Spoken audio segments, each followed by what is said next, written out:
지난달 부산의 한 밀면집에 이어서 이번에는 경기도 성남시 분당구의 김밥집 두 곳에서 집단 식중독이 발생했습니다. 보건당국은 문제가 된 김밥집에 대한 위생검사와 함께 정밀 역학조사를 진행 중입니다. 네, 오늘 관련된 이야기 짚어볼 텐데요. 김성일 식약처 식중독 예방과 과장과 함께 이야기 나눠보겠습니다. 과장님 나와 계십니까? 예, 안녕하세요. 김성일입니다. 예, 반갑습니다. 참 이런 일이 또 발생을 해서요. 지금 경기도 성남시 분당구에 있는 프랜차이즈 김밥집으로 알려지고 있는데 아무튼 복통이나 고열 그리고 설사 이런 증상이 있는 손님들이 계속 늘고 있다고 하는데 지금까지 100명에 육박한다는 내용의 보도는 봤는데요. 더 늘어나고 있습니까? 어떻습니까? 어떻게 파악하고 계세요? 예, 저희들도 현재 기사에 보도되는 것처럼 현재 파악한 바로는 증상을 호소하는 환자가 한 100명 정도로 파악되고 있습니다. 네. 예. 일단 지금 식중독 원인은 조사가 좀 더 이뤄져야 정확하게 알 수 있겠지만 지금까지 파악하시기로는 어떤 원인을 들 수 있겠습니까? 예, 그렇습니다. 이번 사건도 좀 조사는 좀 더 진행돼야 될 것 같고요. 예. 현재 이제 역학 조사 중인데 저희들이 이제 식재료하고 조리 과정 등에 대해서 다양한 가능성에 대해 조사를 하고 있습니다. 근데 지금 이제 환자들이 이제 반려를 좀 호소하는 부분이 있어서 예. 제 생각에 식중독 중에서 아마 살모넬라 식중독균이 원인균이 되지 않을까 이렇게 현재 추정은 하고 있습니다. 살모넬라균이 원인일 가능성이 있는 걸로 추정을 하고 계시는 거고 물론 조사는 더 해봐야 정확히 알 수 있겠죠? 예, 그렇습니다. 예, 알겠습니다. 근데 조사 같은 경우에는 어떻게 이루어집니까? 지금 얘기를 들어보니까 김밥 재료 같은 경우에 그때 사용했던 게 뭐 남아있지 않다면서요? 예, 저희들이 신고를 받고 현장에 이제 갔을 때 말씀하신 것처럼 그런 재료는 남아있지는 않았습니다. 그래서 현재 경기도하고 함께 원인 규명을 위해서 함께 노력하고 있습니다. 예. 통상 저희들이 이제 신고가 들어오는 경우에 저희 시군구에 감염병 팀이랑 위생팀이 있습니다. 예. 그래서 동시에 두 팀이 현장에 나가서 감염병 팀은 유증상자에 대한 역학 조사하고 시료 채취를 하고요. 예. 그다음 위생팀은 현장의 위생 상태하고 식재료, 조리 도구 등에 대해서 검체를 채취하고 원인균을 검사하는 절차를 거치고 있습니다. 예. 네, 지금 저희가 듣기로는 아까 말씀해 주신 것처럼 증상을 보인 분들은 100명에 육박하는 상황인데 보도를 보니까 김밥 팔려나간 그 양을 보니까 4,200줄이 넘더라고요. 상당히 많은 양이 팔려나갔는데 지금 증상을 보인 분들 구체적으로 어떤 증상을 보이고 있습니까? 저희가 전달받기로는 5kg이 빠진 분들도 계시고 하더라고요.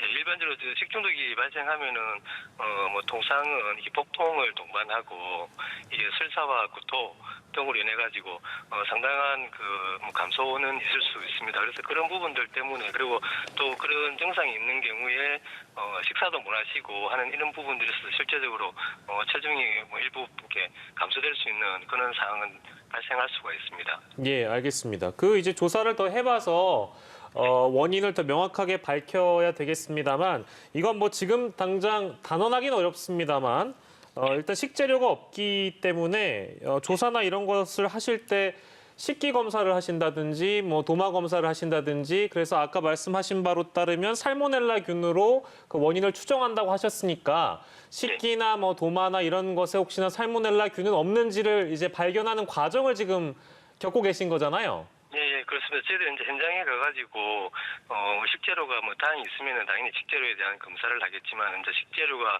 없는 경우에는 그 식재료를, 이렇게 지급했던 용기나, 도마, 칼, 그리고 주변 환경, 문고리, 손잡이 이런 부분들도 같이 환경 시료를 채취하거든요. 예. 그래서 이제 그런 부분들이, 시료가 채취된 부분들이 있기 때문에 거기에 대해서 현재 검사가 진행되고 있습니다. 알겠습니다. 네. 근데 신고를 이제 받고 나서 사후에 이제 조치를 하고 조사를 하는 거기 때문에 이제 제가 궁금한 것은 식재료가 없기 때문에 이런 이제 식기나 도마나 이런 것들을 위생적으로 관리한다고 해서 이 가게에서 만약에 이제 삶거나 내지는 어떤 조치를 미리 취하게 되면 균 검출을 확인한다는 게 어렵지 않을까 이제 일반적으로 이런 궁금증이 들 수도 있겠거든요. 어떤 말씀 주시겠습니까? 예, 맞습니다. 식중독이 사실 발생했을 때 이제 저희들이 이제 신고를 받고 현장에 가기 때문에 금방 그 행급께서 말씀하신 것처럼 뭐 그럴 가능성은 있습니다. 그렇지만 저희들이 이제 현장에 가가지고 최대한 원인과 역학 조사를 하는 부분이라서 다양한 그 어떤 요소에 대해서 검체를 채취하고 또 이제 환자에 대해서도 같이 역학 조사를 병행해서 원인 조사를 하고 있습니다. 예. 네, 분당에는 김밥집에서의 식중독 사례를 살펴봤고 앞서 지난달에는 부산에 있는 밀면집에서 집단 식중독이 발생했잖아요. 그때 예. 당시에는 손님 450여 명 정도가 고열, 복통 등의 증상을 호소했었습니다. 이때는 예. 재료가 남아 있었나 봅니다. 계란 지단 그리고 단무지에서 균이 검출됐었네요. 예, 맞습니다. 그때도 이제 현장에서 갔을 때, 일단 그 일부 이제 식재료가 남아 있어서, 저희들이 그 검사를 했습니다. 그리고, 이제 유증상자에 대한 검체에서도, 우리 그 식당에서 현장 검체와 같이 살모넬라균이, 검출된, 사례가 있었습니다. 예, 그렇군요. 그 현재 일부가 분당 서울대행병원, 분당 재생병원 이쪽에서 입원 치료를 받고 있는데 그 저희가 방금 내용 나눴던 부산 밀면집 사례와 관련해서는 어떤 환자의 경우에 투석 치료를 받기도 했다고 해서 주로 어떤 증세를 보이면 우리가 보통 식중독을 의심해 볼 수 있는지, 왜냐하면 뭐 꼭 이번 사례뿐만이 아니더라도 요즘에 날씨가 워낙에 더워서 많은 국민들이나 시청자분들께서 먹는 거 조심하시고 계신 것 같거든요. 어떤 증세를 보이면 우리가 식중독을 좀 의심해 봐야 되겠습니까? 사실 식중독 증세는 사실 그 증상이 굉장히 뚜렷합니다. 우리 정상적인 사람에서 식중독 만약에 원인이 되었을 때 보통은 복통, 설사, 구토가 일반적인 증세로 나타납니다. 그 물론 네. 이렇게 세 가지 다가 나타날 수도 있고 또 일부 뭐 한두 가지가 나타날 수도 있습니다. 그런데 일부 그 살모넬라 식중독 같은 경우에는 통상 이제 발열이 병행되기 때문에 저희들이 그 환자의 역학 조사하는 과정 중에 이제 발열이 있다고 그러면은 앞에 말씀드린 대로 이렇게 살모넬라 쪽으로 조금 추정을 하고 있습니다. 예. 네, 발열 증상을 좀 눈여겨 보셔야 될 것 같고 최근 5년 동안 우리나라에서 식중독균에 의해서 발생된 식중독 사고 건수 그리고 환자 수를 살펴봤는데 다른 해에 비해서 지난해 크게 줄어든 게 눈에 띕니다. 예. 지난해에는 왜 이렇게 적었을까요? 어떤 부분이 영향을 미쳤습니까? 예, 사실 저희들도 이제 최근 이렇게 5년 아마 그 통계를 보시면은 우리나라 식중독 발생이 이렇게 해마다 이렇게 등락을 반복을 하고 있습니다. 예. 통상 한 400건 정도에서 400, 300, 200 수준으로 이렇게 등락을 하고 있는데 전체적으로 제가 봤을 때는 예전보다 전체적으로 신고 건수는 감소하는 추세는 있는 걸로 이렇게 보입니다. 근데 이제 특히 작년 같은 경우에는 다 아시다시피 코로나19로 국민들이 뭐 손 씻기 등 이렇게 개인 위생에 대해 가지고 굉장히 관심도 많이 갖고 또 실제적으로 실천도 많이 하시고 이런 부분들이 상당히 식중독을 이렇게 발생 건수에 많은 영향을 미친 것 같고 또 저희들이 보기에 작년에 이제 코로나로 인해 가지고 학교 등교 일수가 굉장히 줄었지 않습니까? 예. 그래서 이제 학교 쪽에서 일어나는 식중독 건수도 상당하거든요.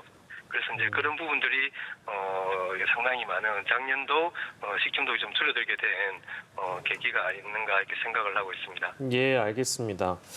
참 그 코로나 여파가 이제 이런 통계를 통해서 확인을 할 수도 있는 건데 포장 주문으로 음식을 시켜 먹는 경우에는 우리가 뭐 육안으로 어떤 그 위생을 확인한다든지 이런 게 좀 쉽지 않을 텐데요.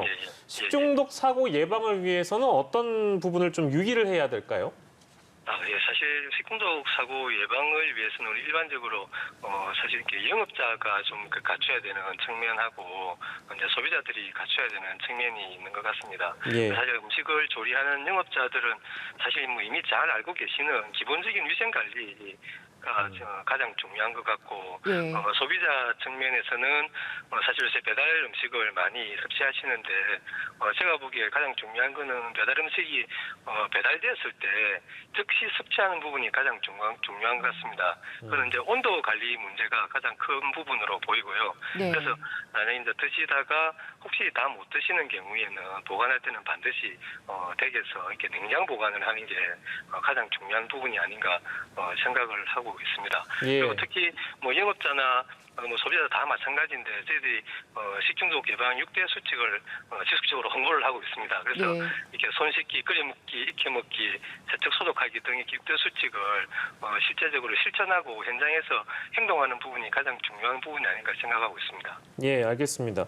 마지막으로 저희 원래 주제로 잠깐 돌아와 보면 지금 이제 원인 규명을 위해서 조사를 하고 계신데요, 식약처에서요.